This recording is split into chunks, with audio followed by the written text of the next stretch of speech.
George Kilpatrick, Inspiration for the Nation, celebrating people we feel good about. Rachel Johnson is back. She's the founder and the director of Half Hood, Half Holistic. It's a therapeutic clinical practice, right? I got that right?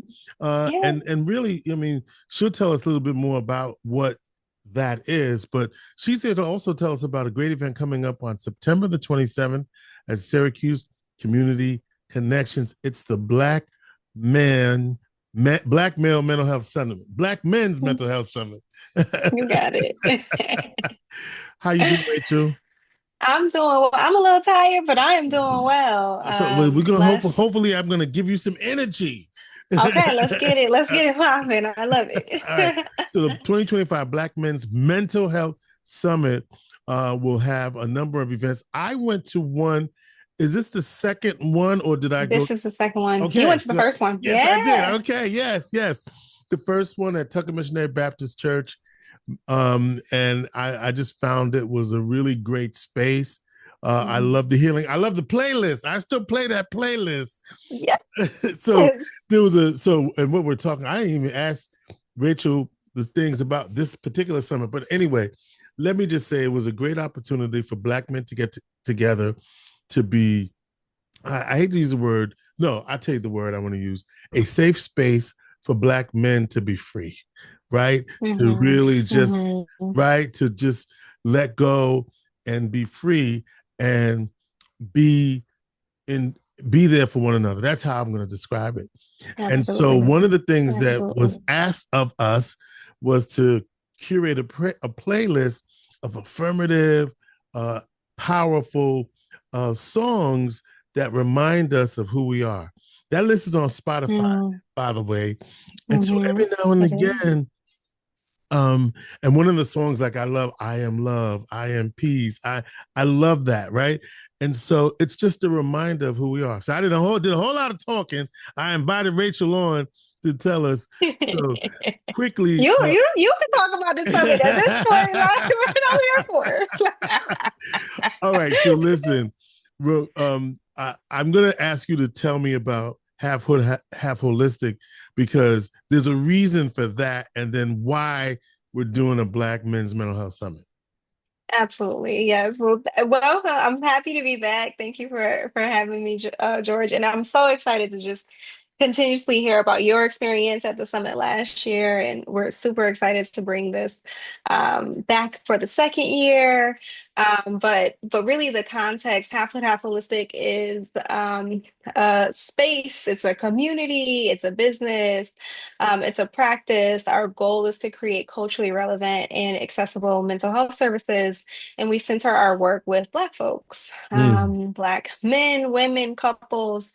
And one of the things we really love to do is orient around joy and not trauma. We do mm, like for folks to come as their full selves, as their full authentic human selves, right? The half hood version and the half holistic version. mm-hmm. And we want to be able to create space for that. We also believe at half hood, half holistic that people heal in community. And that what we noticed, particularly when the pandemic hit, that isolation is a driver for things like depression and anxiety and trauma.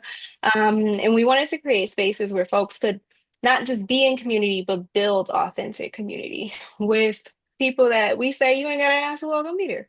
Yeah. Because it's your people, right? People that are like-minded and are on this journey of whatever this messy healing thing is, that you don't have to walk through that alone. And so a little bit ago, a few years ago, we made some decisions about how we wanted to strategically serve different demographics, right? Because just because we serve Black folks does not mean that Black folks all have the same experience, right? That we are all socialized and have different contextual factors of how we show up in this world. And when you get into the intersection of Black men, that those things, the conditions in which Black men live, work, exist in this world, in America in particular, are things that need to be named in their healing journeys. But they need to be named in a space, as you mentioned, as safe, a space that affirms them, a space that is not judgmental. And so we really just created the strategic priority several years ago to engage Black men in a very intentional way. And sometimes that looks like just creating space, but what it started with before the summit was engaging local Black male leaders in the area and forming what we call the committee. And that committee comes together to shape the vision and execution of something like the summit, right? And the summit is just a piece of that journey. Hmm. Journey. Hmm. What we really said is that, and what we heard from the summit last year over and over again is that folks need and want community. They want community that's consistent, right? They want regular touch points. And for many men, I mean, the Black Men's Mental Health Summit is really one of a kind. It doesn't really exist. There's not many other prototypes that specifically center Black men in mental health, in the way that we do so. And so for a lot of people, nobody really knows what this is supposed to look like, right? Or what they're getting themselves into. It just kind of sounds good. And so we're hoping that the second summit, folks now have like a template, right? A Yeah. blueprint from what they experienced and or heard about in the first year. Yeah. And you said that you, in your practice, and I'm certain that this is also true for the summit, is that you want to orient towards joy, which Hmm. implies that so much of our experience is oriented around trauma, and Absolutely. not only trauma in this moment, but trauma that's living in our bodies, right? And so, Hmm. if we orient towards joy, how then does the trauma that's living in our bodies, how do we build? Because you got legacy of drama, and now Absolutely. you're trying to orient this little piece of joy. So, Yeah. and it's funny, I'm going to add that I actually subscribe. I don't know if you get this as well. I get a Black Joy newsletter. Have you seen this? No, I haven't. I have to send it to you. So Send me every the link. in my inbox, I get, just like you said, so much about joy. So tell me about, if you can, Hmm. this notion of orienting towards joy. Absolutely. What's really interesting is that joy is not right new to our people, new to our community. That joy is actually the pathway to resilience, right? And Mm-hmm. so what we've seen around survival, generations and generations are folks are gonna sing a song. Folks are going to move their bodies. Folks are going to cook good food. Folks are going to play spades and dominoes. Like, folks are going to, even in the midst of things like trauma, in the midst of things like, I mean, enslavement, right? Like, we as a people always find joy, and that's just not the part of the story that is always told, right? And one of the things that's important for us is that when we talk about being whole people and showing up as human, like, we want to expand our lens and tell the full story. Um, the other thing about orienting towards joy, and I hear you talking about like how, like, somatically we hold on to things and we process trauma, we hold our emotions in our bodies.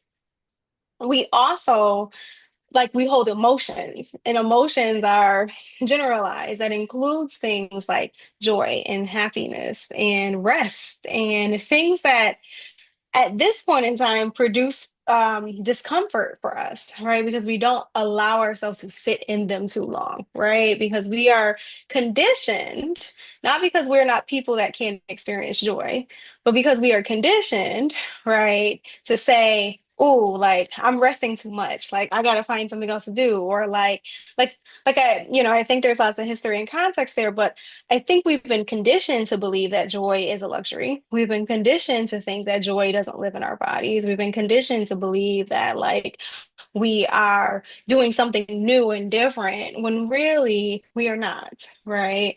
And so when I invite people to orient around joy, rest, resilience, community, these are not new concepts. They're just concepts that, I mean, in the wake of threat and trauma, seem minute, right? They seem like a luxury, but it's really actually the driver of resilience. That we don't exist in this world. We have not been able to survive all of these centuries without that. And because of that, we intentionally pull that out, right? Because the world is crazy and life is hard, and we cannot therapize poverty, and we Mm, cannot therapize racism, and we cannot therapize sexism. Like, there are some things in this world that are big and scary, and what we want to do is build up those joy muscles, build up those rest muscles, because those are the things that are necessary for survival. Those yeah. things are necessary for self-preservation. I know, and I know there's a lot just in what you said, because some people will say to you, but Rachel, I got too much going on to even be thinking about getting some rest. And I know you have a response to that, but let me remind folks that what we're talking about in general is the Black Men's Mental Health Summit, September the 27th, 9 to 3 at the South Syracuse Community Connections, 401 South Avenue in Syracuse. And to what do you say to that person? Because a lot of folks who are in the struggle feel, some folks, or even Yeah. if they're not in the struggle, just in your day to day, you think you got so much going on that you don't really think you have time Right. to rest and to place. Oh, you probably do play space, or even let's take it a step further, or you might anesthetize with some Mhm. with substances, whatever, right? And so I didn't mean to get all deep like that, but Yeah, it we're occurred to here me now. when you said, Mhm. you know, when you said orient towards joy, but then I go to immediately, but what if I'm not in that space, or my life is it's so complicated? How can even I find joy even in the complications of my day to day? That's really what I'm Yeah. asking you.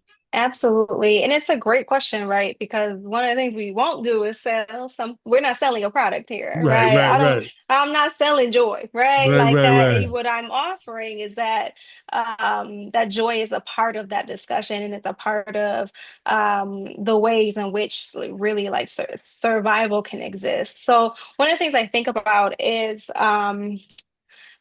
I think about programming. Like, I think about one of the reasons why we feel like it's always go, go, go, why we always feel like we're in survival, is because we live in a very capitalist society that like promotes this survival mentality. And that part of the programming is, and this doesn't escape lived reality, but part of the programming is thinking that you don't have time, that you do not like, that it does not exist. It creates this level of urgency, it creates this level of like grind and hustle, and in some ways that is a way that we have been able to survive, but it is not sustainable. Mm-hmm. And that is the piece that, because capitalism is ruthless, it is the hamster wheel that you can never get off of. Mm-hmm. And what I'm offering is that joy is almost like you're on this hamster wheel and you're taking a few sips of water here and Mm-hmm. there, right? You're kind of feeling the breeze and you're here, because what I'm offering is that those are the things that keep you going, Mm-hmm. right? And so if you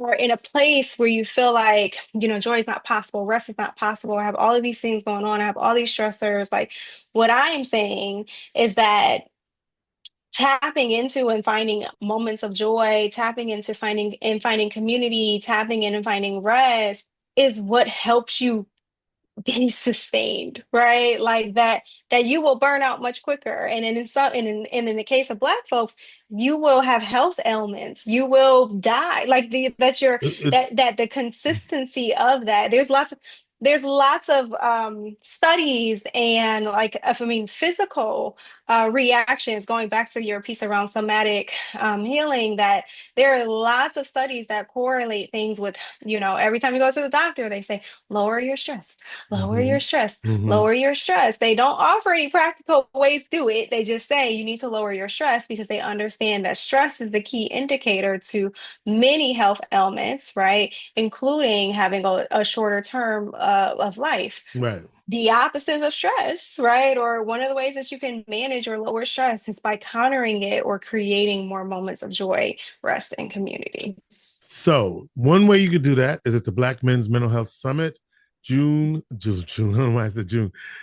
Saturday, September 27th. That's this Saturday coming up, by the way. That September is my 27th, Saturday. 9 to 3:30. And it's free, led by and developed by Black men in the community with Rachel's help. And so, what should we look forward to on that day?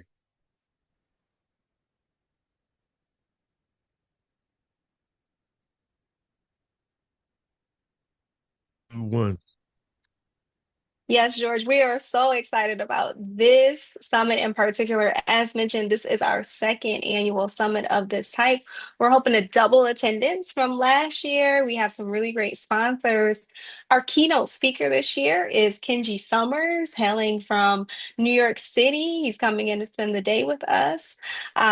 We have breakout sessions led by local Black men here. Those breakout sessions include a session on hood economics. It includes a session on healing through legacy, so grief, loss, and trauma. And additionally, a session called Power Moves, which is specifically around men managing their physical health and how all of those things tie back to our mental health. In addition, there are opportunities. We will have like really good discussion, right? Some healing teams, some healing circles, the ability to meet and engage with some resources. And of course, a barbecue to top it all off because we need the good eats. Oh, wow. And how much does Yes. all of this cost us? Free 99. Free 99. We love it. Free 99. It is at no cost to all participants. We're really grateful for sponsorships and donations from the community to be able to offer this. What we ask people to do is show up with good vibes and open minds. That is your admission into our event. All right, show up for folk this Saturday, the 27th, 9 a.m. to 3:30 at the Syracuse Community Connections, aka Southwest Community Center. But Val, apologies, Val, but you got to say Southwest because people say, what? Wait, what? You got to say it. You got to say it. Even though we know it's Syracuse Community Connections. We'll get it one day, Val, but we ain't there yet. On South Avenue, come and listen. I'm gonna offer you this.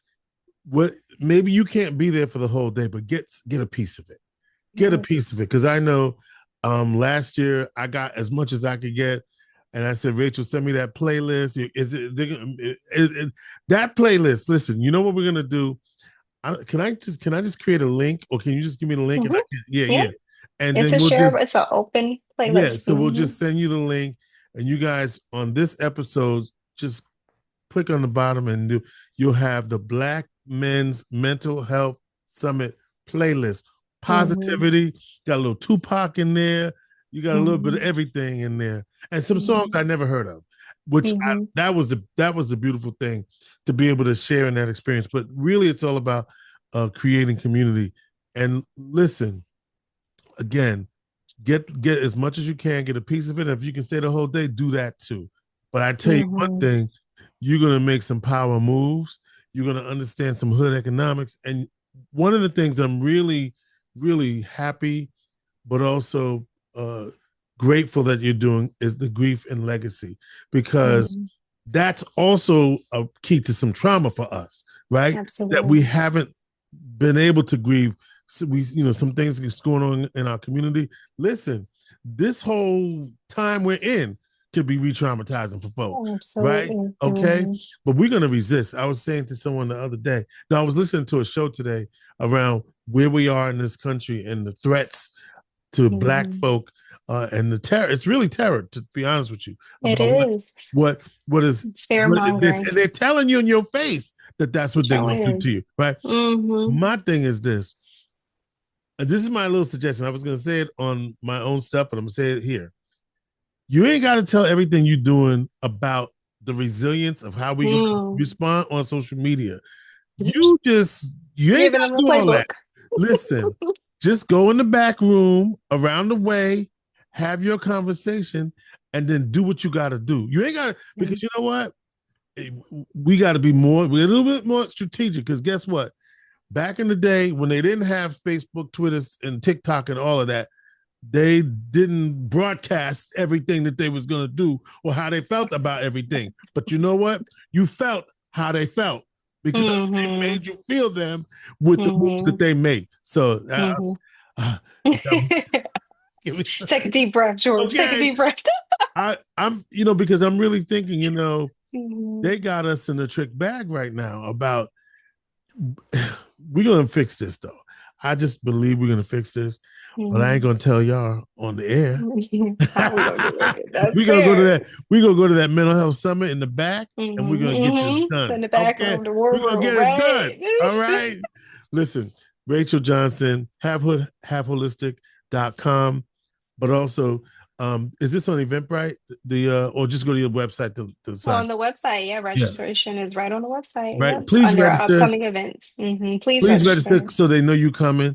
I mean, they we know y'all like to show up. Hey, I'm here, but they would love for you to register so that they know you're Especially at the coming. Southwest Community Center. So Okay, we okay. pretty much they need they need to know you're coming. Okay, they Mhm. need to know you're coming. God bless you, sister. Keep doing the work, and to all the brothers on your team that have been working with you, uh, who have Mhm. stepped up in leadership. God bless y'all. Yes. Absolutely. I definitely want to shout out I was trying to get them to come be with me. Everybody's a little camera shy these days. I don't Okay. know, but Okay. I do want to shout out the committee for sure. There's a committee of about 10 Black men. They will be honored in the program that have been working really diligently. These men meet every week to curate these events, be intentional about what experience they want for this summit. And so, although I happen to be the mouthpiece here, I want folks to know that this is a space that was not curated by me as a Black woman. It has the care and the gentle touch of a Black woman, and some of the organizational skills around that. But it is definitely led by, and it's a brain baby of the committee. And so, shout out to them. And I'm super excited to see them kind of pull this together. September 27th, half hood, half holistic. Just what I said, half hood, half holistic.com. Period. Register for the Black 2025 Black Men's Mental Health Summit here on Inspiration for the Nation. Thank you, Rachel. Thank you.